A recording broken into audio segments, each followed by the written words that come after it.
કેટલી વખત આઉટ થશો આજે? આ બોલ રમ લેતો આવે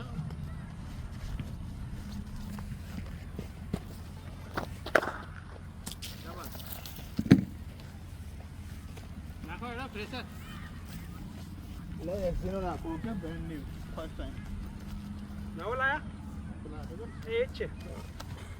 સક્સેસ આપે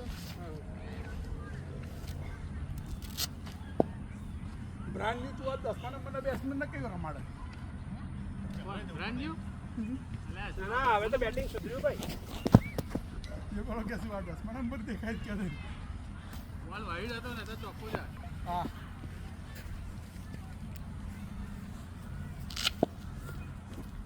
તું યાર બેહું ભાઈ યા એમાં ઓવર એક્સ્ટ્રા જ છે.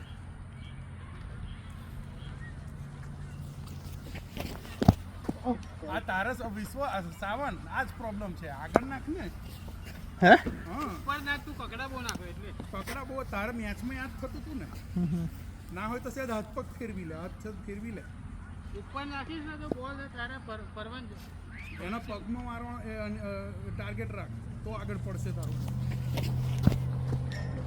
આ નવો ના લઈશ જૂનો લે પહેલા ના નવા બોલી ટ્રાય કર. જૂનો તો સીધો પડે જ. બોલ એ તારે બોલ આમ બહાર આવે છે ને તો આ સર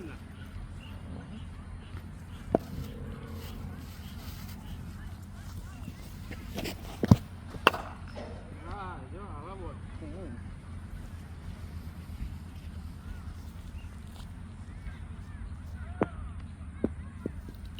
આગળ બોલમાં તો 3 સિક્સો આપી હતી આ વખતે પહેલી 3 બોલ કોણે બધાએ યા 4 સિક્સો મારી બેટ્સમેન સારો હતો એ રમતો તો સરસ ના સિલ્વર સ્ટારમાં. ઓ અહીંયાની વાત કરે સિલ્વર સ્ટાર મેચીસમાં રવિવારે એટલે કકડાટ થયો તો સંજયભાઈ એ તો પૂછવાનું રહી ગયું વરસાદ પડ્યો અને કકડાટ એને થોડું પેલો જે હતો ને સામેવાળો એટલે અમ્પાયરે પહેલા આવીને કીધું કે અડધ કલાક રાહ જોઈ વરસાદ બંધ ના પડ્યો. પછી નિયમ એવો હતો કે હોમ ટીમ કવર ના લાવે ને તો સામેવાળા વિન કહેવાય.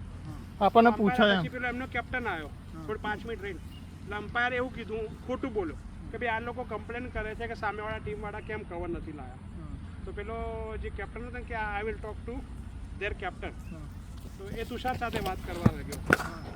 તો હર્ષ કે હું કેપ્ટન છું એટલે કે ના હું મારે તુષાર સાથે વાત કરી પણ પેલો કે કેપ્ટન હું છું તો કે you want win oh no yes oh no એટલે હર્ષે કીધું યસ. પેલા એટીટ્યુડથી વાત કરી કે તને વિન જોઈએ આવી રીતે કે યસ જીતવા માટે તો આવીએ છીએ કે અને પછી કે okay late them do that મેં થોડું 1-2 વખત થોડું એટીટ્યુડથી વાત કરી અને શોર્ટ બસ એટલું જ થયું હતું. તો એ વિન આપી આપણને હા નિયમ પ્રમાણે આપણે વિન કહેવાઈએ કારણ કે હોમ ટીમ જો કવર ના લાવે ને પીચ પલળી ગઈ રમવા લાયક તો કે પછી બમ્પારે કીધું કે કવર લાવ્યો તો એ રમવા જેવું તો નહોતું પણ નિયમ પ્રમાણે એ લોકોને જીત જોઈએ છે.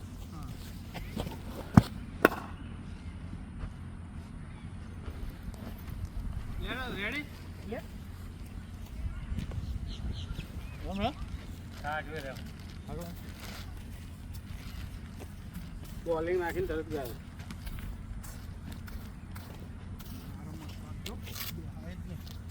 એ દિવસ એમને કર્યા આવો લેગો પહેરીને આપણે ચડ્ડો પહેરીને આવ્યા હતા. જાડું પાછું અમે જાડું પહેરી